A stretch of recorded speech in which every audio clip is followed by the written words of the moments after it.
So I looked outside the other night and I noticed that there was these purples, these pinks, and wasn't sure where it was coming from. I thought it was just the sunset and it looked nice. But when I looked more into it, I saw that we had a solar storm and these lights were all over the world, and it was just amazing to see it. There's something strange, though, about standing under the night sky.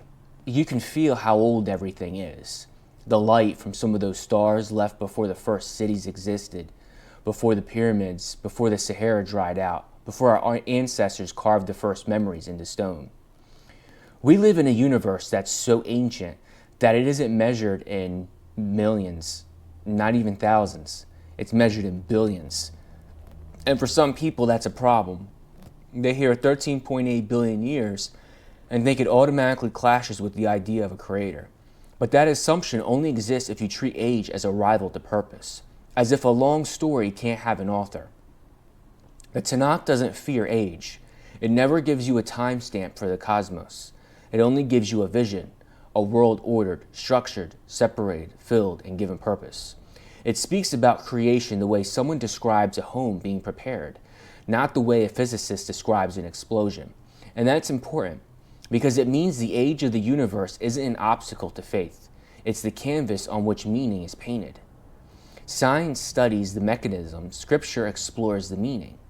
The conflict only appears when someone tries to force into the other's role. When you look at the universe through a scientific lens, you see ancient stars forming and collapsing, galaxies clustering, elements being forged in the hearts of suns. You see time measured in slow, patient strokes. Everything unfolds through long arcs. Yet those arcs obey laws: mathematical, predictable, beautiful, precise. Gravity acts the same on every mountain, every moon, every molecule. Light travels at the speed from one edge of the universe to the other. The laws don't wander. They don't change their mind. They don't believe like chaos. And that's the doorway this whole series walks through. The real mystery isn't that the universe is old. The real mystery is that it's orderly. And this episode will start our series. And this is the ancient universe and the question of order. The older it is, the harder it becomes to explain that order as an accident. Because accidents don't repeat themselves for billions of years with perfect consistency. Accidents don't produce cycles so stable that you can calculate them out to the 10th decimal place. Accidents don't shape climate patterns that pulse like a heartbeat for millions of seasons. Chaos doesn't behave like a clock. And this is where a Karaite perspective becomes surprisingly comfortable with deep time. If creation is about structure, not chronology, then the age of the universe doesn't weaken belief, it enhances it. It shows that whatever set this world in motion didn't just flip a switch. There is patience woven into the very fabric of reality. There is rhythm, there is order, there is intention. Even scientists who don't believe in God marvel at how finely tuned everything is. They talk about constants that can drift even a hair without the universe collapsing. They describe the cosmos the way a musician describes a perfectly tuned instrument, and instruments don't tune themselves. So when someone says, the universe is too old for a creator, you can gently turn the question around. If the universe is so old and still so precise, what does that really tell us? Age isn't a threat. Age is a testimony. The deeper you look into the cosmos, the more it behaves like something designed for stability, for predictability, for life to eventually emerge, grow, and ask questions. Human curiosity isn't a glitch in creation. It's part of the design. The universe is ancient enough to raise us, but ordered enough to let us understand it. The universe is old. The universe is orderly. And those two facts are not enemies. They are partners. Now let me show you why this structure matters more than timeline. Because when people argue about creation, they usually reach for timelines. How old is the earth? How long has life been here? How far back do fossils go? But the Tanakh rarely bothers with that kind of math at all. Its focus is on something far more fundamental. The world is not a place of randomness. It has architecture. let there be light, is not a physics equation. It's a declaration of order. The opening chapters of Genesis read like someone walking through a new home, turning lights on, placing furniture, setting boundaries, separating one room from another. It's about arrangement, purpose, and function. That is the heart of creation. Science, in its own language, ends up telling a story without meaning, too.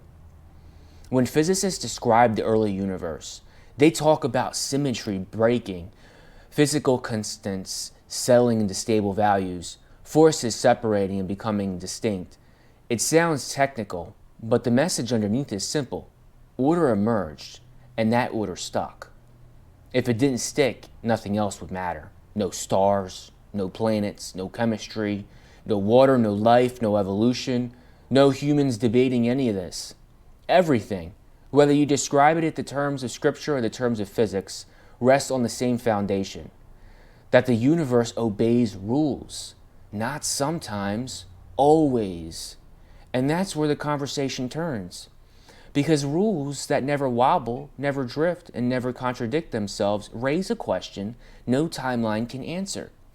Why do the laws of nature exist at all? Why are they so precise?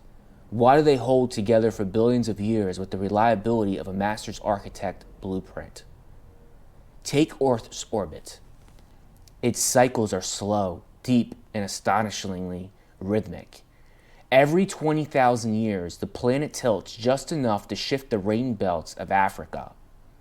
Every 40,000 years, the angle of the axis tightens or loosens, changing our seasons. Every 100,000 years, the orbit stretches or relaxes, guiding the rise and fall of ice ages. These are not the movements of chaos. These are the movements of something that functions like a system, and systems invite explanation. A scientist can describe the mechanics of these cycles in exquisite detail, but description isn't the same as origin. Explaining how something works doesn't tell you why the laws allow it to work in the first place. It's like describing the gears of a clock. You can marvel at the motion, but you still haven't answered why the gears are arranged to keep time so beautifully. This is where the Karaite perspective quietly steps forward. The Tanakh presents creation not as a contest of ages, but as a declaration that the universe did not assemble itself by accident. The structure came first. Everything else, stars, planets, life, change, evolution, unfolds within that structure. You don't have to deny scientific explanations. You simply frame them differently. A scientist says, "This is how the world works." A believer says, "But why does it work at all?" That's the bridge this series is building. The age of the earth, the evolution of species, the long march of climate cycles, none of this threatens belief in a creator. The presence of order within that age is what points to intention. Without structure, time would be meaningless. Without laws, life would be impossible. Without stability, the universe wouldn't survive long enough for anyone to ask who made it. That's the irony of the whole debate. The deeper science looks into the ancient universe, the more it reveals a world that behaves with a kind of discipline that randomness could never sustain. So let me tell you why the universe invites understanding. Human beings are strange creatures. We don't just live in the world, we question it. We look at the stars and ask where they came from. We look at fossils and wonder who walked here before us. We study atoms, oceans, deserts, and galaxies with the same hunger a child has for turning over rocks in the backyard. Curiosity isn't optional for us, it's instinctive. And that instinct raises a profound question. Why does the universe make sense enough for us to understand it? If the cosmos were built on chaos, random forces, unstable laws, shifting physics, understanding would be impossible. Our minds would be trying to solve a puzzle whose pieces kept reshaping themselves. But that isn't the world we live in. We live in a universe where the same mathematics works in New Jersey and in the Andromeda galaxy. Gravity curves space the same way whether you're holding a rock in your hand or watching a star collapse. The universe behaves like something that expects to be understood. This fits awkwardly inside a worldview of a pure accident. Randomness doesn't produce a cosmos that is both ancient and interpretable. It certainly doesn't produce creatures capable of logic, memory, moral decision, or long-term planning. Yet here we are, studying cycles that take 20,000 years to complete and drawing meaning from patterns that existed millions of years before our ancestors learned to make fire. The Karaite perspective sees something essential here. The Tanakh doesn't present humans as cosmic accidents. It presents us as beings placed inside a world built with structure, given a mind capable of noticing that structure and a responsibility for what we do with it. When Scripture says we're made in the image of God, it's not talking about biology. It's talking about capacity, right? Our ability to reason, our ability to choose, our ability to be creative, to investigate, to form judgments. Science shows us the mechanisms. Scripture explains why we're able to recognize them. In an old order universe, human curiosity isn't a glitch. It's a feature. Our ability to decode the laws of nature is part of the design. We were meant to look at creation and see wisdom in its patterns. Not the kind of wisdom that gives you all the answers at once, but the kind that rewards patience, observance, and humility. And humility is important here, because the universe is old enough to make us feel small, but ordered enough to make us feel invited. That tension, small yet invited, is exactly where meaning is found. The age of the cosmos creates a stage vast enough for wonder.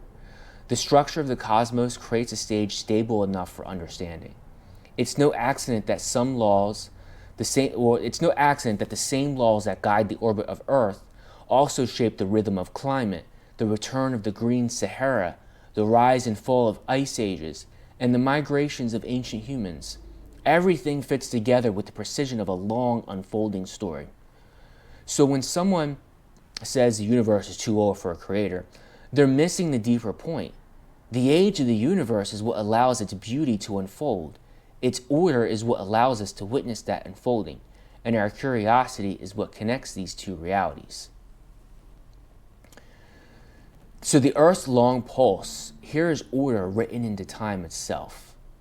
If you want to see how deeply order runs through creation, you don't have to look at stars or atoms. You could look right under your feet. Earth has a rhythm, slow, powerful, and endlessly repeating. It's not a human rhythm. It's not the rhythm of seasons or tides. It's something much older and grander. It's the rhythm of the planet's orbit. Every 20,000 years, Earth wobbles slightly, like a spinning top. Every 40,000 years, the angle of the planet's tilt relaxes or sharpens. Every 100,000 years, the shape of our orbit stretches into a wider oval or snaps back into a circle. These cycles aren't myths. They're not guesses. They're written into lake beds, ice cores, coral reefs, and ancient shorelines. And here's the part that matters. They repeat with astonishing precision. When the wobble increases the northern hemisphere sunlight, the African monsoon strengthens. Rain belts drift northward. The Sahara turns green. Lakes swell. Animals migrate. Humans follow. When the wobble swings the other way, the monsoon retreats. The Sahara dies. Migration routes close. Cultures collapse or relocate. Rivers shrink. Civilizations reshape themselves. That's not chaos. That's choreography. The Sahara has turned green and died back again and again for millions of years, according to the pattern. Not randomly, but in step with Earth's orbital rhythm. If you chart these cycles, you can see a pattern as steady as a heartbeat. Warm spikes, cool retreats, wet phases, dry collapses. It's a slow drumbeat moving beneath human history. The Karaite mind sees something important here. Genesis doesn't describe creation as a single moment frozen in time. It describes a world set up with distinctions, seasons, and cycles. A world where light isn't just created, it's separated. Time isn't just measured, it's structured. The order is baked into the system. Earth's climate cycles are part of that system. A scientist can calculate the tilt of the planet thousands of years into the future. A geologist can look at sediment layers and tell you exactly when the last monsoon surge filled prehistoric lakes. But what none of them can tell you is why the universe is stable enough for any of this to be predictable. Why don't the laws drift? Why doesn't the rhythm break? Why does the cosmos behave like something built to be comprehensible? This is where deep time becomes your ally in defending a creator instead of a threat. The older the cycles are, the more striking their stability becomes. Over 2 million years of glacial pulses and warm surges, the pattern has never dissolved into chaos. That kind of precision doesn't hint at randomness, it hints at intention. You're not arguing against science. You're showing that science uncovers the very order that a creator would embed into the world. The age of the universe becomes part of the testimony, not the contradiction. And once viewers understand these rhythms, they're ready for the next. Because the Green Sahara isn't just an environmental curiosity, it's a key that unlocks how climate, migration, and scripture intersect. It shows how humanity moved, how memories of floods spread, and why the ancient world changed so dramatically. So let's bring from order to meaning, and we're going to bring you into the doorway of this next part that I want to share with you. Because when you pull back far enough, you start to see a pattern in everything we've talked about. The universe is ancient, yes, older than anything our minds can easily hold. But age isn't the point. Age is just the canvas. What truly stands out is the architecture spread across that canvas. The laws that never drift, the cycles that never break, the climate rhythms that move like breath, the mathematics that describe galaxies as simple as they describe a falling apple. We live in a world that is so understandable because it was built to be understood. And once you recognize that, the debate about evolution and timelines shrinks to its proper size. You don't have to fear scientific discoveries. You don't have to rewrite the age of the universe.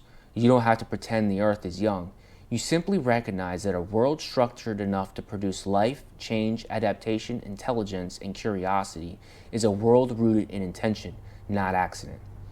The Tanakh doesn't begin with a chronology. It begins with purpose. It begins with a world that is shaped, separated, filled, and ordered. Light goes right where light belongs. Darkness goes where darkness belongs. Waters gather, boundaries form, time unfolds in steps. Creation isn't a moment, it's a framework. And everything that happens afterward, from stars forming, to deserts greening, to civilizations rising, happens within that framework. Science uncovers the mechanisms. Scripture reveals the meaning. And those two things do not cancel each other out. In fact, the more we uncover about this ancient universe, the more the structure behind it becomes impossible to ignore. Ancient light crossing the cosmos, climate rhythms stretching back millions of years, orbital cycles so precise they map out the wetting and drying of entire continents. This doesn't look like chaos at all. This looks like design expressed through time. And that brings us to where we're heading next. Because in the next episode, we're going to look closely at those long, slow pulses written into the planet itself.